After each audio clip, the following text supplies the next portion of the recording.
Baik ya teman-teman, kita mulai untuk mempelajari materi kacang-kacangan pada mata kuliah ilmu bahan makanan. Assalamualaikum warahmatullahi wabarakatuh. Nah, untuk agenda yang akan kita bahas pada materi kacang-kacangan, kita akan membahas bagaimana jenis kacang-kacangan dan komposisinya, mutu dan penyimpanan, serta hasil olahan.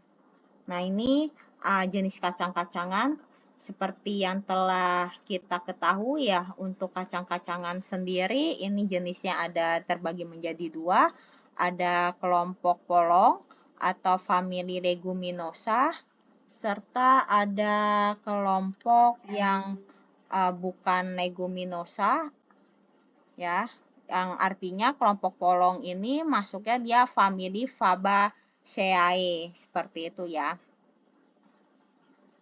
Dia termasuk ke dalam famili Fabaceae. Di sini leguminosa dan non-leguminosa bisa kita bedakan terutama berdasarkan aspek botani, fisiologis tanaman, serta karakteristik gizinya, serta nilai gizi. Nah, secara taksonomi, ini leguminosa merupakan tanaman yang termasuk ke dalam kelompok keluarga famili Fabaceae, di mana ciri morfologis yang paling khas adalah buahnya yang berbentuk polong, yaitu buah kering yang berasal dari satu daun buah atau kita namakan dengan karpel dan akan pecah sepanjang dua sisi saat matang. Jadi kalau kita teman-teman makan kacang Garuda, tahu ya kacang Garuda, kacang dua kelinci, itu kan ada dua sisi ya dia ya.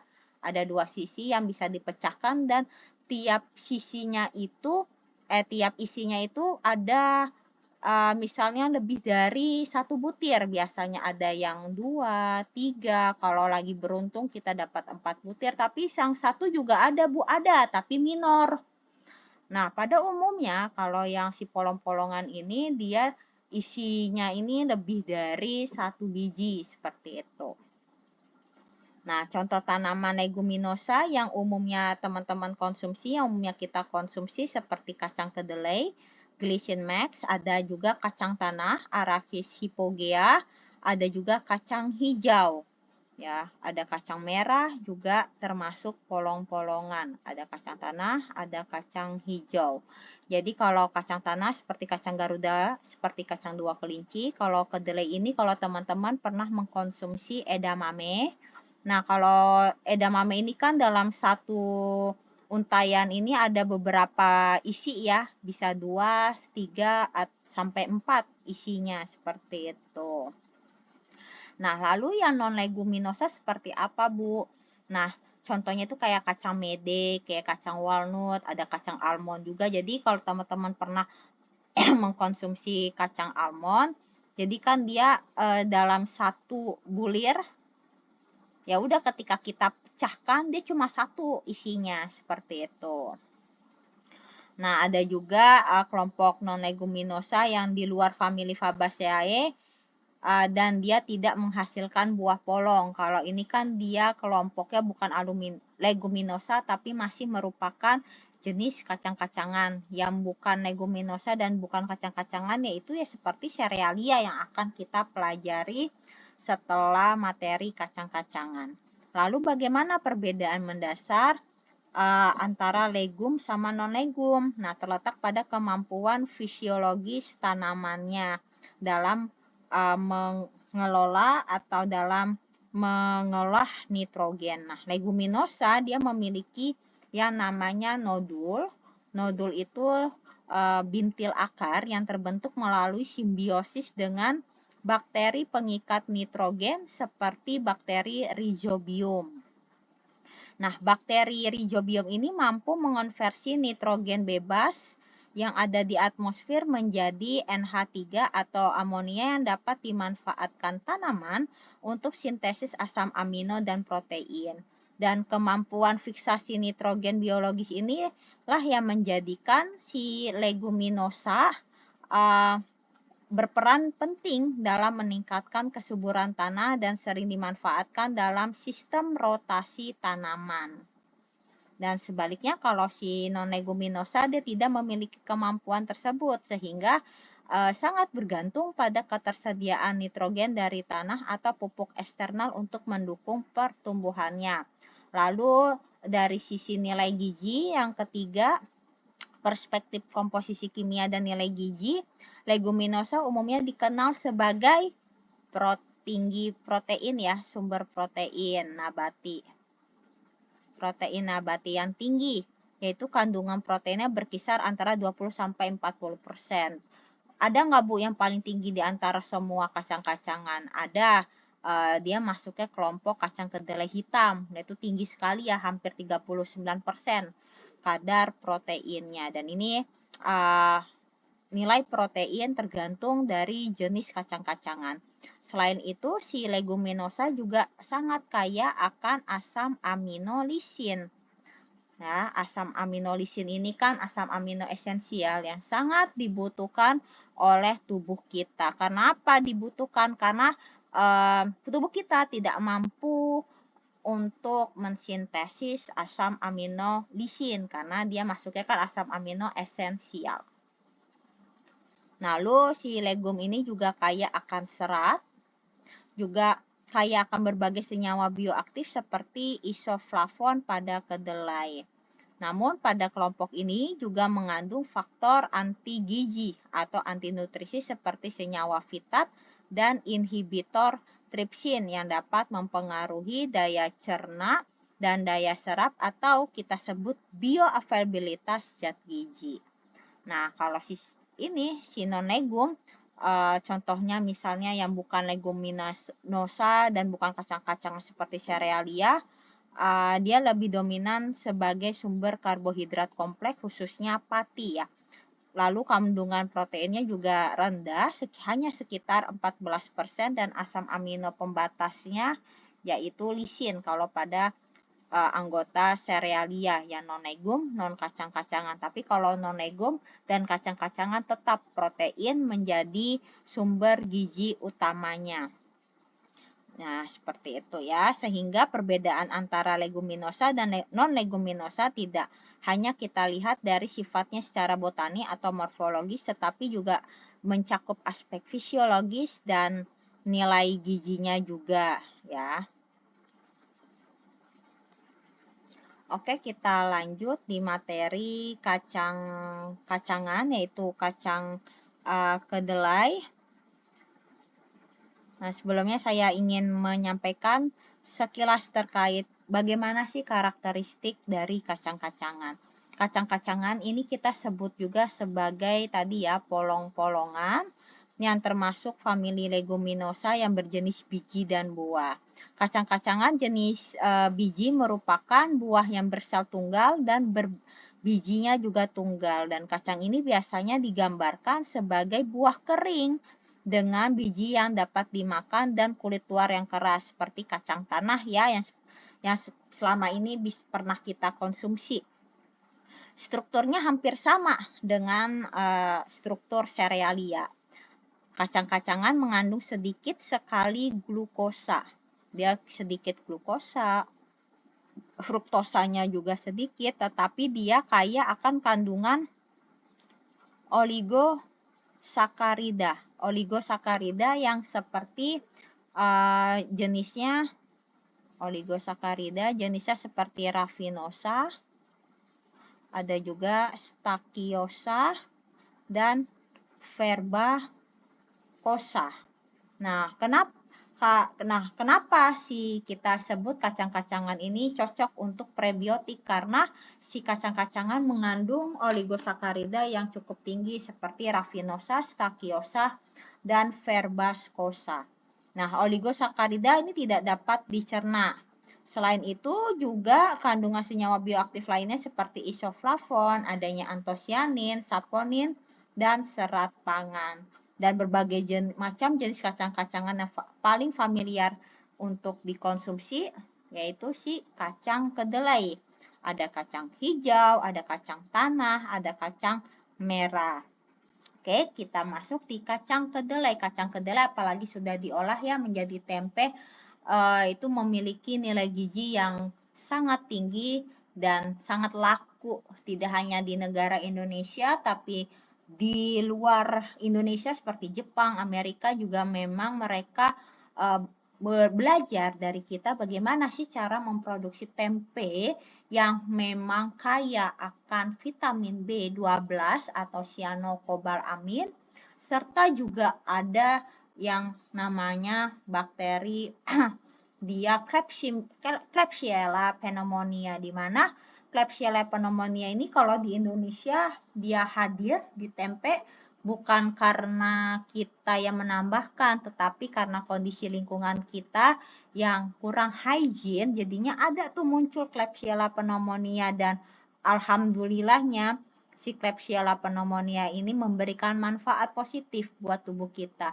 Dan seperti namanya ya, Klebsiella pneumonia sendiri itu bakteri yang dapat menimbulkan penyakit sebenarnya, tapi ketika dia bersimbiosis dengan makhluk hidup yang ada di tempe, dia hubungannya menjadi sinergis positif. Nah, si kacang kedelai dia komoditasnya mudah diperoleh dan harganya relatif murah. Memiliki struktur yang hampir sama dengan serealia. Kalau kita perhatikan di sini proteinnya ada di jumlah 30,2 gram, dan ini tergantung jenis kedelainya. Ada kedelai hitam atau malika ya yang di kecap bango contohnya, ada juga nih kedelai yang putih. Seperti itu. Jadi kedelai ini dia tinggi protein, lemaknya juga tinggi, tapi lemaknya bukan lemak jenuh, melainkan dia lemak yang tidak jenuh. Nah, lemak tidak jenuh sangat baik untuk tubuh kita. Nah, kedelai juga merupakan sumber serat yang sangat baik dan juga menyediakan berbagai nutrisi. Selain protein nabati dan lecitin, juga ada vitamin E, vitamin K, vitamin A, vitamin B kompleks, serta pastinya juga serat. Ada juga makromineral seperti kalsium, fosfor, dan magnesium, dan Fe. Fe ini masuknya ke mineral mikro ya. Nah, kedelai ini bergizi tinggi dan banyak mengandung asam amino triptofan. Kedelai memiliki nilai yang namanya rasio efisiensi protein yang sebanding dengan protein hewani. Jadi dia nilai PER atau protein efisiensi rasio, artinya bioavailabilitasnya cukup tinggi sama seperti protein hewani. Nah, produk berbahan dasar kedelai bebas laktosa dia cocok untuk konsumen yang memiliki intoleransi terhadap laktosa. Kedelai hanya memiliki sekitar 15%, 15,6% kandungan asam lemaknya. Tapi kandungan asam lemak tidak jenuhnya ini kalau kita lihat dari lemak atau fat, artinya nih 15,6 gram ini tadi saya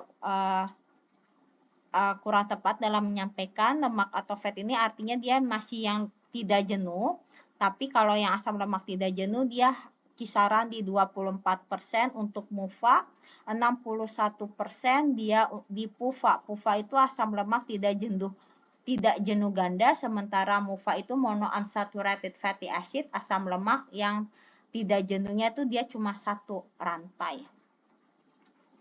Dan dia bermanfaat untuk kesehatan, apalagi kalau dibuat dalam bentuk makanannya seperti tempe.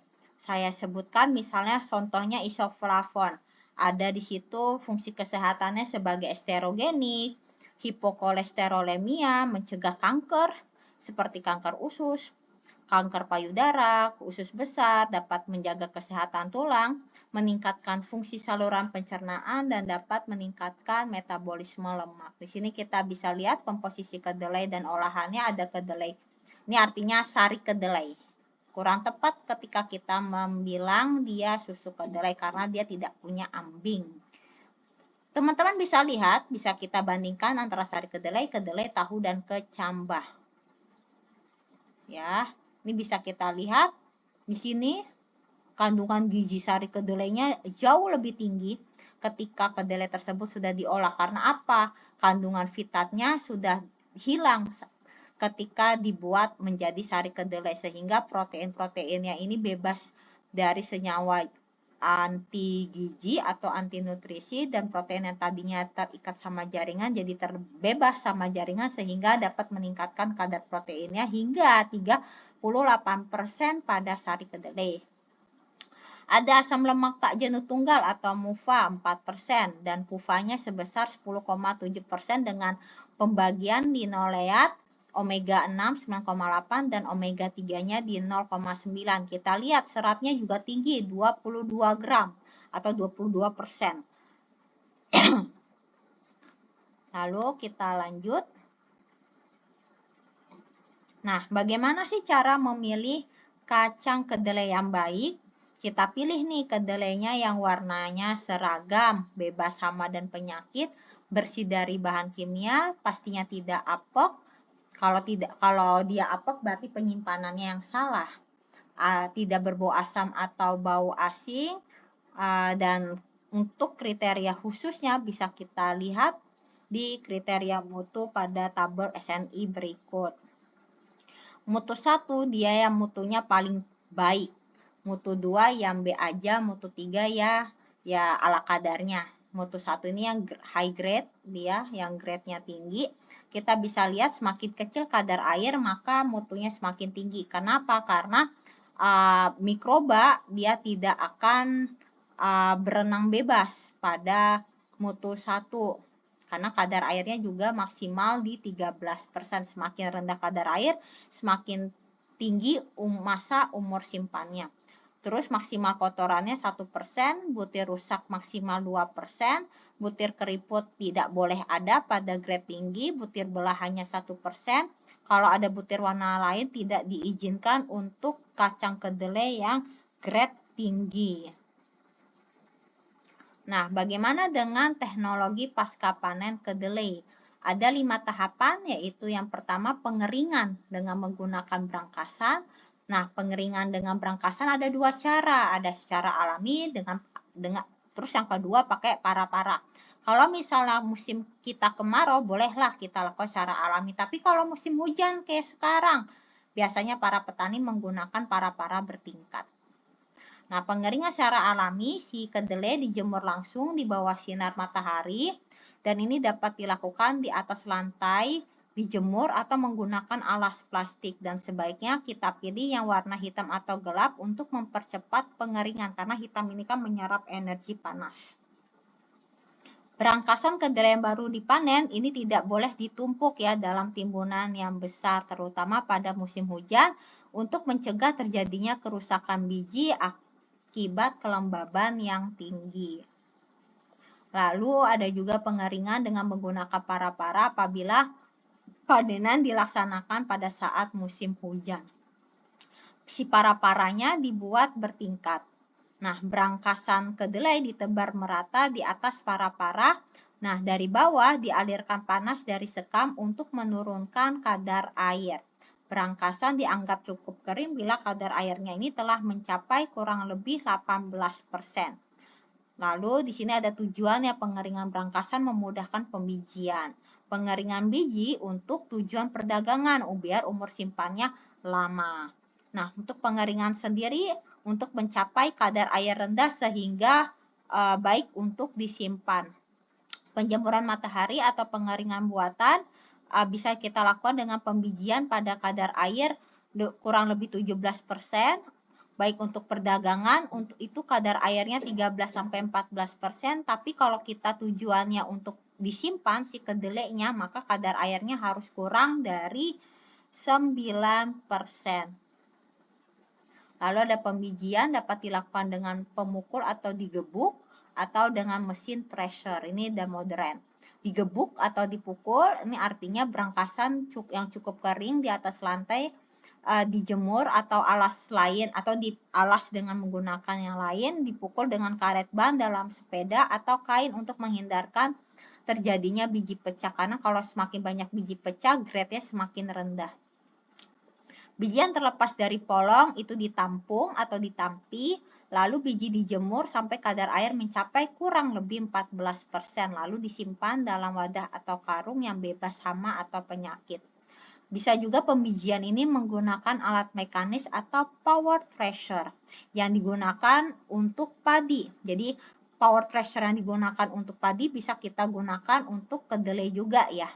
Nah, pada waktu perontokan dikurangi hingga mencapai kurang lebih 400 rpm.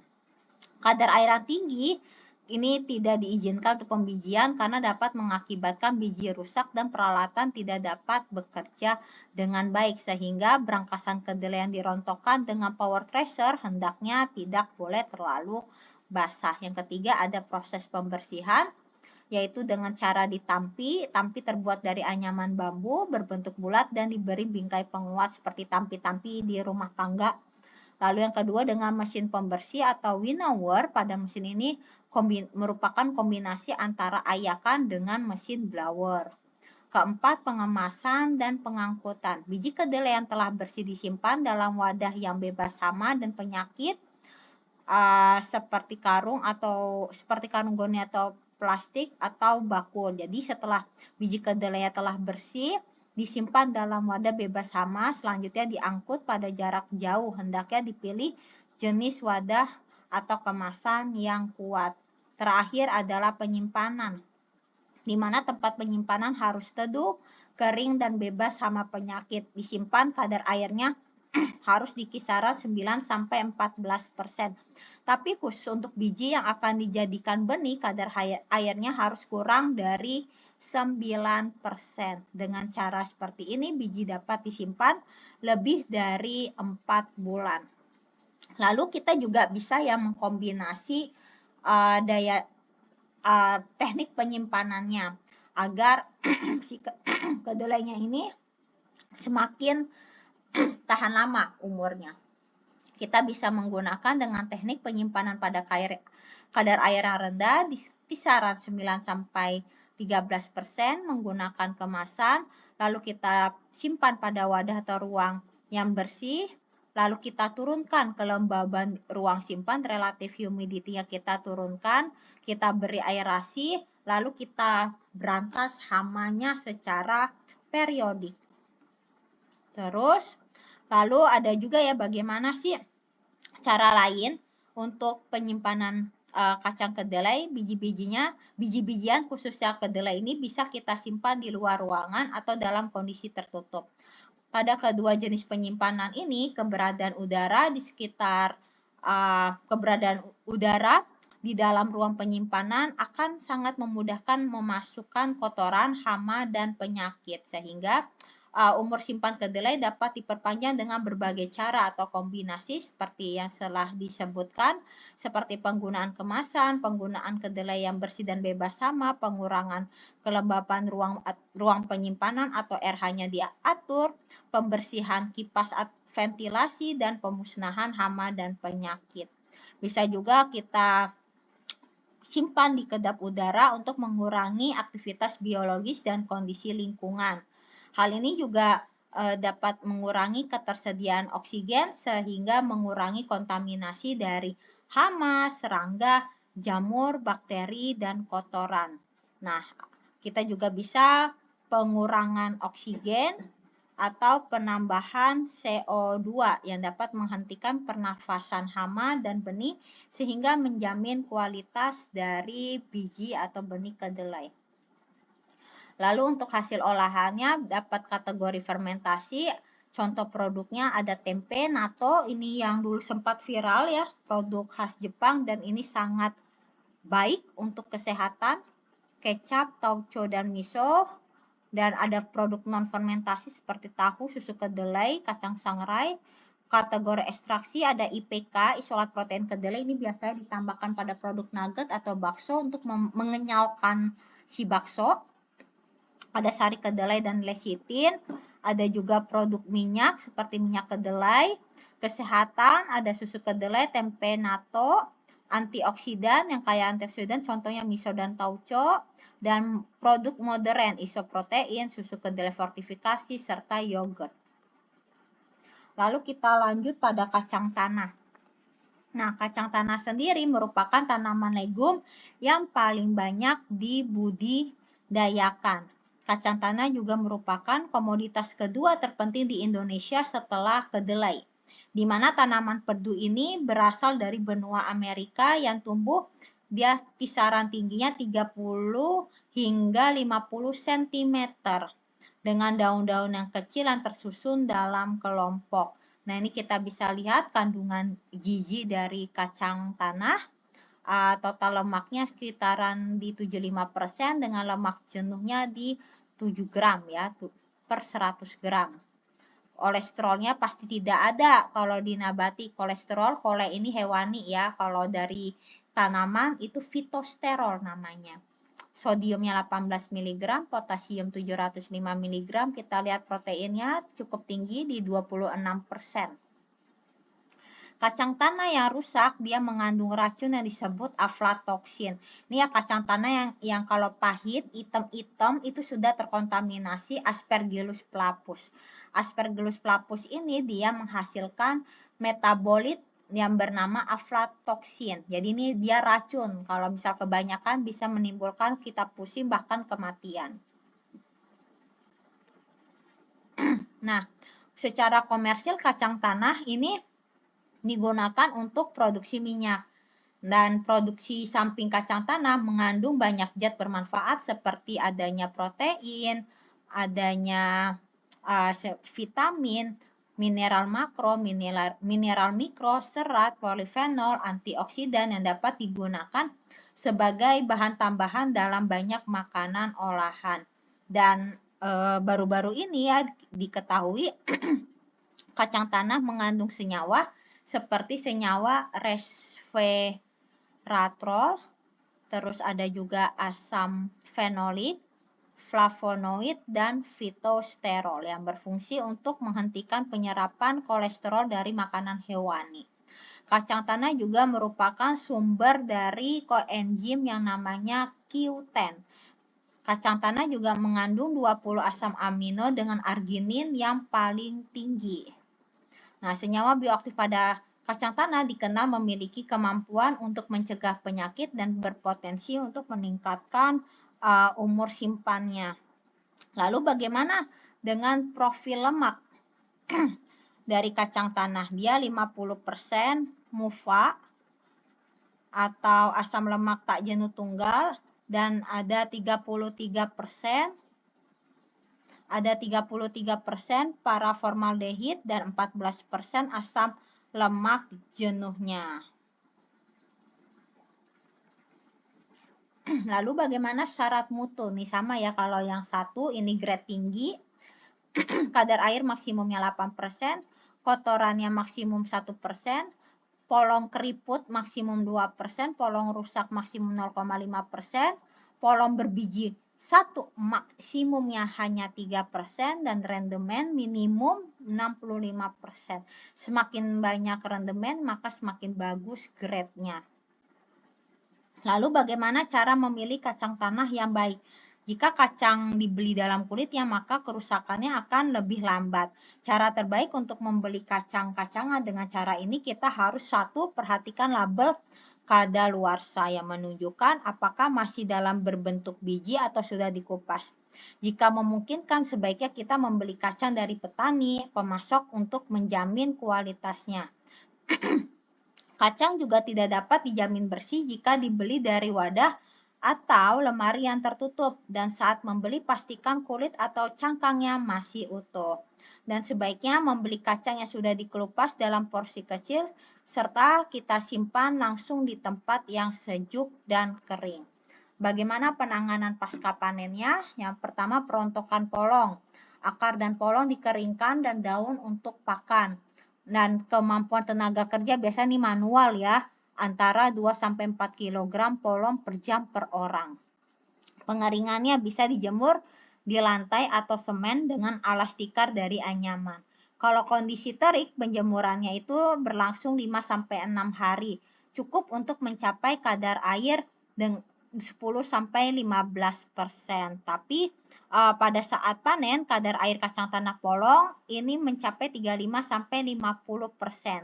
Dan tingginya kadar air pada kacang tanah ini dapat menimbulkan tumbuhnya jamur pada biji sehingga dapat menurunkan mutu. Dan untuk mencegah tumbuhnya jamur, kadar airnya ini harus diturunkan hingga 8% agar dapat disimpan tahan lama. Nah, ini harus diperhatikan untuk mencegah kontaminasi aflatoksin yang disebabkan oleh jamur Aspergillus flavus, maka kita harus melakukan pengeringan lanjutan.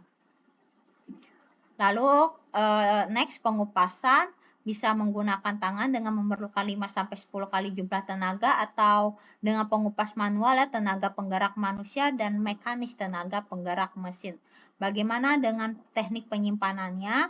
Penyimpanan biji kacang tanah memerlukan kadar air yang lebih terendah, yaitu maksimal di 7%, dan penyimpanan benih varietas gajah dan tapir dengan kadar air awal biji 5-7% dalam kaleng bekas biskuit kapasitas 5 kg menunjukkan daya tumbuh di atas 80% selama 6 bulan. Jadi kadar airnya harus disimpan rendah kalau untuk dijadikan benih, sehingga daya tumbuh kecambahnya itu di atas 80% selama 6 bulan. Di sini kita bisa lihat olahan kacang tanah bisa dijadikan apa aja. Nah, kacang tanah bisa kita jadikan bumbu kacang serbaguna, ini kacang ting-ting, lalu kacang tanah seperti 2 kelinci, atau juga kita bisa kita olah sebagai kacang asin, kacang panggang. Kalau kacang panggang itu berarti kan dia diproses dengan memanaskan si kacang suhunya 180 derajat Celcius kurang lebih 15 menit, atau suhu 160 derajat Celcius selama 60 menit. Manfaat kacang tanah: 1. Mengurangi resiko terserang kanker, pengendalian kolesterol dan kadar gula darah karena dia seratnya tinggi. 2. Menurunkan sintesis kolesterol, ya pasti ya, karena di kacang ini kan fitosterol. Nah, dia menurunkan sintesis, dia menghambat sintesis kolesterol dalam tubuh dan mengurangi kadar trigliserida dalam darah yang disebabkan karena 82% lemak kacang terdiri dari asam lemak tidak jenuh atau terdiri dari asam oleat dan linoleat. Lalu yang ketiga, menyimpan energi lebih lama.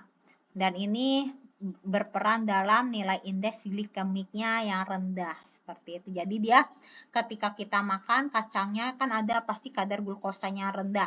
Nah, glukosanya itu dia tidak langsung mengalami lonjakan dalam darah kita, seperti itu. Karena apa? IG-nya rendah. IG-nya rendah karena apa? Karena seratnya yang tinggi. Kalau serat tinggi, dia dapat menghambat penyerapan glukosa sehingga dia lambat lajunya di dalam darah kita.